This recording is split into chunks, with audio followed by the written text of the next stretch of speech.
इस शादीशुदा महिला ने 16 साल के युवक के साथ रेप की घटना को अंजाम दे दिया। पुलिस ने महिला को उठाकर जेल में डाल दिया और इस घटना से हर कोई हैरान है कि शादीशुदा महिला ने 16 साल के लड़के से कैसे रेप किया, कहां किया और कितनी बार किया, और आखिर महिला के ऊपर कौन सा केस लगाया पुलिस ने और जेल में डाल दिया।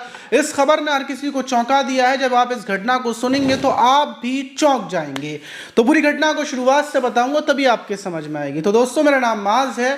उम्मीद है कि आप सब अच्छे होंगे, सुरक्षित होंगे। और जो आज की घटना है वो छत्तीसगढ़ की है और छत्तीसगढ़ का एक सिटी थाना है और उसी थाने में 4 अप्रैल की शाम लगभग 5 बजे का टाइम था और उसी टाइम पर एक लड़का थाने के अंदर घुसा चला आता है। वहाँ के पुलिस वाले उसको देखते हैं।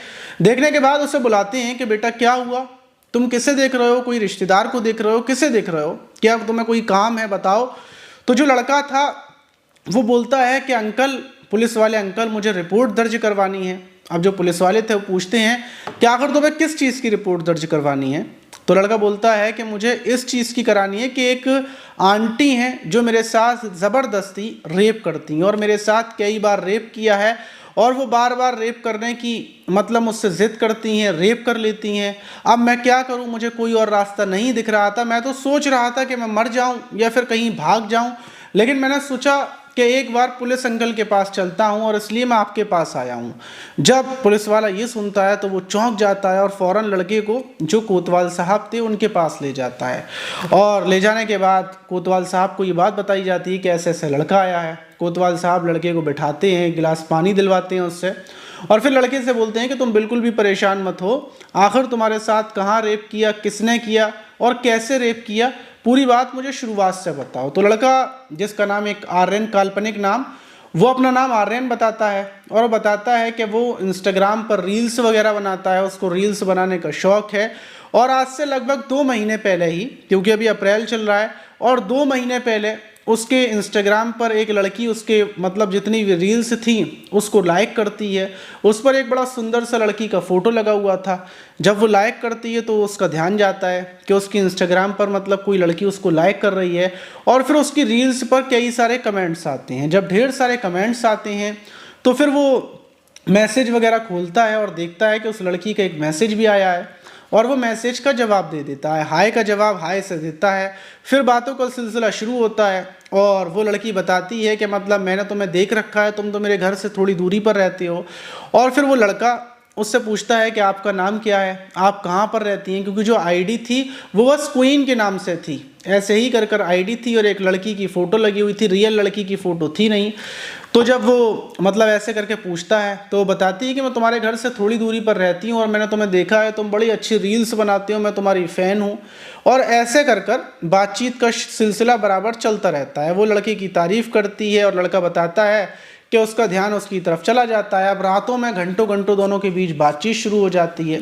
अब ये बातों का सिलसिला बराबर चलता जा रहा था। लगभग 15 से 20 दिन गुजर जाते हैं और बात होते होते एक दिन जो लड़की थी वो मैसेज करती है, बोलती है कि मैं तुम्हें व्हाट्सएप पर अपनी लोकेशन भेज रही हूँ, मैं चाहती हूँ कि तुम मुझसे मिलो, एक बार मिलकर हम लोग बातचीत करें। लड़का पूछता है कि मुझे कहाँ पर आना है, तो वो बताती है कि मेरे घर पर कोई नहीं है, तुम आ जाओ, बस सामने से 1-2 बार तुम मुझे देख लेना, फिर तुम चले जाना। क्योंकि लड़का भी बहुत ज़्यादा बेचैन था, वो बराबर फ़ोटोज़ मांग रहा था, रियल वाले वीडियो कॉल करने की बोल रहा था, लेकिन उस लड़की ने की नहीं थी। और बोलती है मैं चाहती हूँ कि तुम मुझे सामने से देखो, क्योंकि वीडियो कॉल पर हो सकता है मैं तुम्हें पसंद नहीं आऊँ। तो वो लोकेशन भेजती है व्हाट्सएप पर और बोलती है कि मेरे घर की लोकेशन है, तुम जल्दी से आ जाओ, मैं यहीं पर हूँ, वरना सारे परिवार के लोग वापस आ जाएंगे। वो घर से थोड़ी ही दूरी पर, लगभग बताता है 2 से 2.5 किलोमीटर दूरी पर जो उसने लोकेशन भेजी थी उस जगह पर पहुँचता है। फिर वो फ़ोन करती है, बोलती है कि हाँ तुम मुझे दिख रहे हो, एक जो गेट है वो गेट खुला हुआ है, उस गेट के अंदर आ। जब मैं घर के अंदर घुसता हूँ तो अंदर जाने के बाद वो बोलती है कि कमरे में सीधे आ जाओ, और मैं कमरे में पहुँचता हूँ। अंदर जाकर मेरा मुंह खुला की खुला रह जाता है, क्योंकि जिस लड़की से मैं बराबर बातचीत कर रहा था वो कोई लड़की नहीं थी, बल्कि शादीशुदा एक आंटी थी 30 से 35 साल की। ये देखकर मैं घबरा जाता हूँ और बोलता हूँ कि आप तो बहुत बड़ी हो, मैं बहुत छोटा हूँ, मुझे नहीं पता था कि आप इतनी बड़ी हो, गलती हो गई, सॉरी बोलकर मैं आने लगता हूँ। लेकिन वो मुझे पकड़ लेती हैं और बोलती है कि प्यार में कुछ नहीं देखा जाता, मैं तुमसे प्यार करती हूँ, और गेट को बंद कर देती हैं और फिर ज़बरदस्ती मेरे साथ वो रेप करती है। रेप करने के बाद फिर वहाँ से मुझे छोड़ देती हैं, मैं अपने घर आ जाता हूँ, फिर मैं उनसे बातचीत नहीं करता। फिर बोलती हैं कि मैंने तुम्हारे फ़ोटो क्लिक कर लिए हैं, अगर तुम मुझसे बातचीत नहीं करोगे तो मैं फ़ोटो को इधर उधर भेज दूँगी, इसलिए तुम मुझसे बातचीत करो और जब मैं तुम्हें बुलाऊँ तब आना भी पड़ेगा। और उसके बाद वो फिर 1-2 बार और बुलाती हैं और बुलाने के बाद जब मैं उनसे बोलता हूँ कि देखो जब मैं आता हूँ तो मोहल्ले के लोग देखते हैं, क्योंकि जो महिला है जिसका नाम प्रियंका है वो शादीशुदा है, उसका पति कोई जॉब वगैरह करता है, तो वो मुझे मौका देखकर बुलाया करती थी। लेकिन मैंने अब साफ मना कर दिया था और उसको भी लगने लगा था कि मोहल्ले के लोग देखते हैं, और इसीलिए 1 अप्रैल को भोरम देव जो रोड है वहाँ की वो मुझे लोकेशन भेजती है और बोलती है कि मैं एक होटल में तुम्हारा इंतज़ार कर रही हूँ, जल्दी से आ जाओ, अगर तुम नहीं आओगे तो अच्छा नहीं होगा। और भोरम देव जो होटल थी उसकी लोकेशन मुझे मिलती है, मैं वहाँ पर पहुँचता हूँ और उस होटल के अंदर फिर वो मेरे साथ ज़बरदस्ती रेप करती है और रेप करने के बाद घंटों तक वो मेरे साथ मतलब रेप करती है, कुछ दवाएं भी खिलाती है और रेप करने के बाद मुझे जाने देती है और बराबर मुझसे यही बोल रही थी कि मैं जब जब तुम्हें बुलाऊंगी तब तब आना पड़ेगा।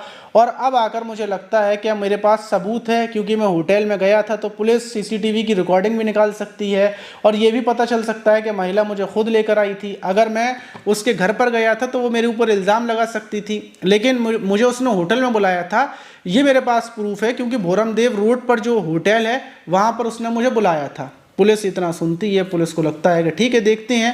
फ़ौरन पुलिस की टीम भोरम देव जो होटल था वहाँ पर पहुँचती है, होटल स्टाफ से बोलती है कि आधार कार्ड दिखाओ, जो महिला यहाँ पर आई थी और जो लड़का आया था, तुमने कैसे एंट्री दी। पुलिस के पास इतना प्रूफ आ जाता है। इतना प्रूफ आने के बाद पुलिस लड़के के फ़ोन में SMS वगैरह को पढ़ती है। सारी चीज़ों को पढ़ने के बाद पुलिस की टीम जो प्रियंका थी उसके घर पर पहुंचती है। पहुंचने के बाद प्रियंका को गिरफ्तार कर लिया जाता है।